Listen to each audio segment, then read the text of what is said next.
Hey, I'm Jordan, and it's the Mediocre Millionaire. So it's that time of year again. Everybody's favorite time of year outside of Christmas, I guess. It's Girl Scout cookies time. So everybody, except for me apparently, loves this time of year. And people think that I'm kind of crazy for rolling my eyes at it as much as I do. But today I'm going to explain exactly why I'm not a huge fan of Girl Scout cookies. So let's go ahead and get into it. What I want out here, yeah. All the time when you hit the give it all the time when you hit the give it all the time when you take what I want. Round here, I take what I want. Round here, I do what I want. Round here, I. All right, so today I'm going to start off with a little bit of story time. So I'll explain about whenever I was working at this huge business, probably 15,000 or so employees that worked there. I was one of the managers of this location, and I was given the task of putting together what they called the beautification project. So this was going to be painting a bunch of huge buildings on the site, and I was responsible for reaching out to all these different contractors, getting all numbers together, and putting together this huge proposal, which it ended up being about $1 million or so when we finished with the whole proposal. And obviously my boss came into town from California. He's ecstatic about this big project that we just won, this proposal we just won. Ended up being $1 million, like I said, right around $1 million. And he was so happy that he said he was going to give me a big bonus. And at that time, I was making somewhere like $30,000 a year or something like that. So hearing the word bonus made my ears perk up. I had no idea how much it was going to be. I wasn't making a whole lot, so anything extra was going to be definitely appreciated. So I guess it was about a month later or so, I ended up getting that bonus check. I could not believe it came. Ended up being $3,000. That was the biggest check I had ever received at that time. I thought that was unbelievable. I couldn't believe I had that much money. So then I started doing the numbers in my head. I'm like, okay, this group got $1 million off of the work that I did, and they cut me a check for $3,000. And I started doing the percentages on that, and I'm like, that's not even 1%, not even 0.5%. It was less than 0.5%.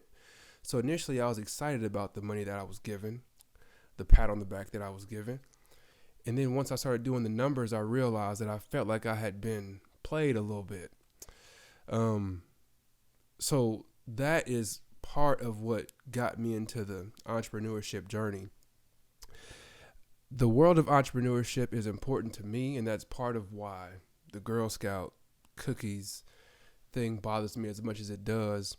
I'm an entrepreneur, and I know how much it's helped me, and it's helped my family. It's helped not just my wife and my kids, but it's also helped my brother and everybody else, because we've all become entrepreneurs over time. Not only does it free up my brother and myself, but it gives us something to pass down to our kids. So entrepreneurship, it changed my life, and it changed a lot of people's lives around me. And I believe that rather than raising our kids to be really good workers and really good,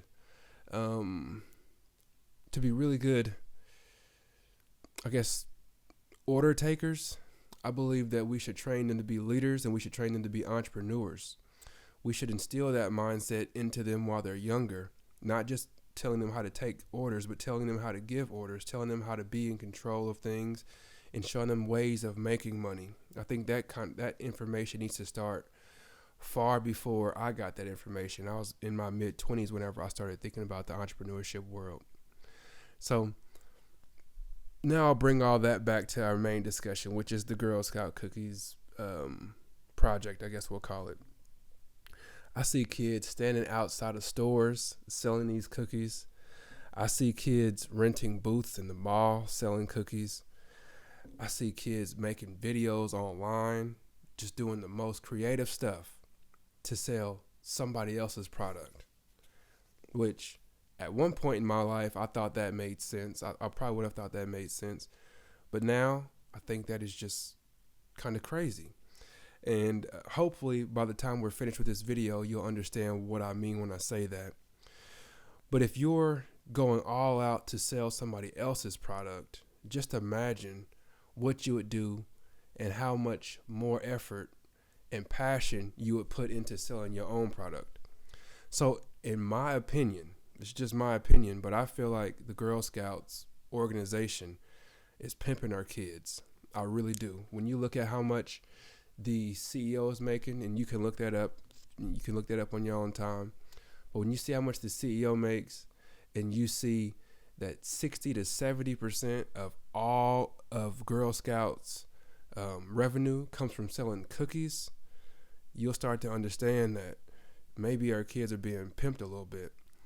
But let's go through this quick little slide here. I'll explain a few things in the way that my mind works, and hopefully your mind will start to work like this as well.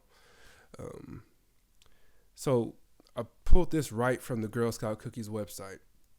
So this is the 2022-2023 cookie program for the rewards. So obviously the way that the Girl Scout Cookies program works is you sell this many cookies, you get this many prizes. Or if you want this big prize, you have to sell this many cookies. That's how it works.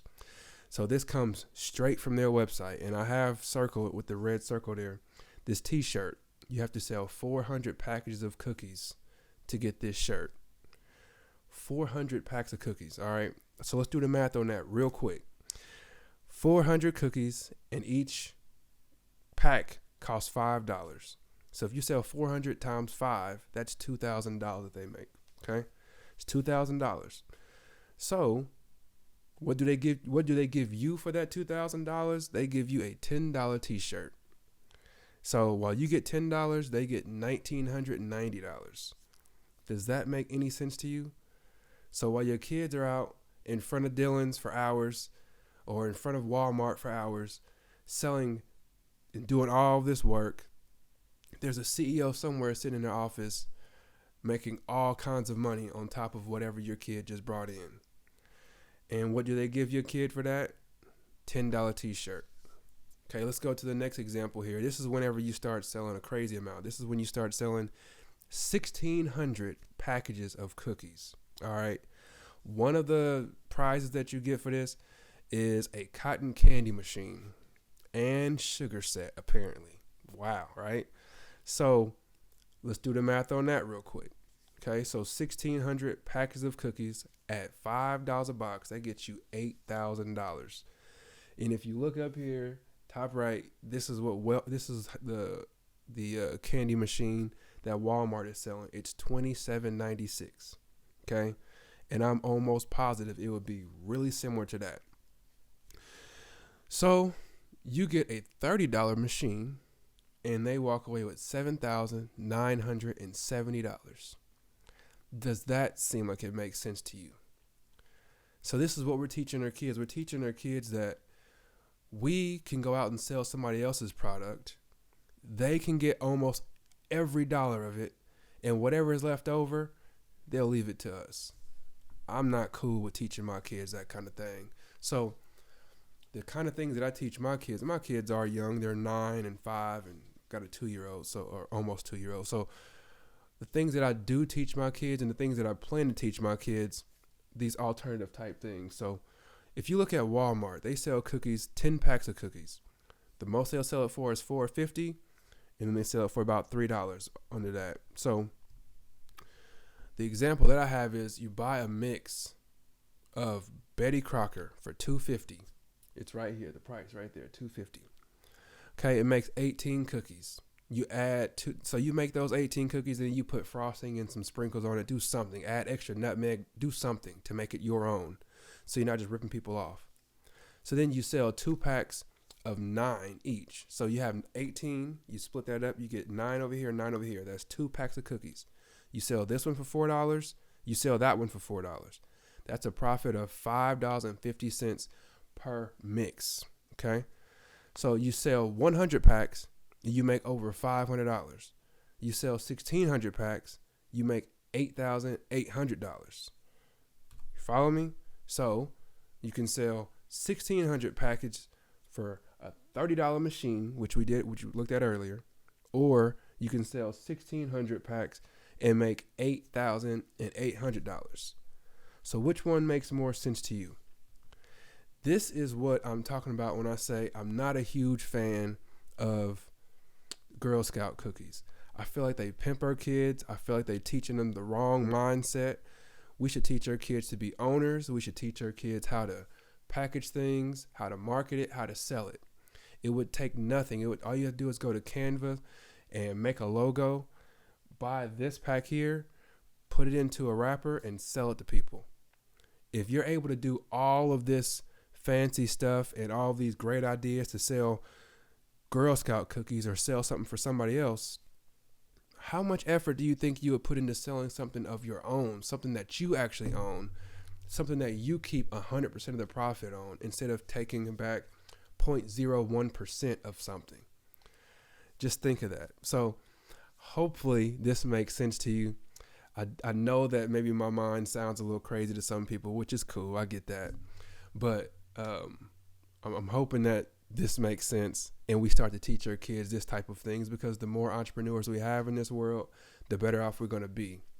And I also know that industries, these huge industries, they try to tell us that we cannot sell things on our own. They try to tell us that we need their help. But this stuff is not as tough as it looks. And most of the time, whenever you're selling something for somebody else, you're doing everything that you would need to do to sell it for yourself. It's almost the exact same thing. So that's all that I have for you today. I appreciate you watching the video. Once again, I'm Jordan Harris, and this is The Mediocre Millionaire. Please like and subscribe to the video. Take care. Peace.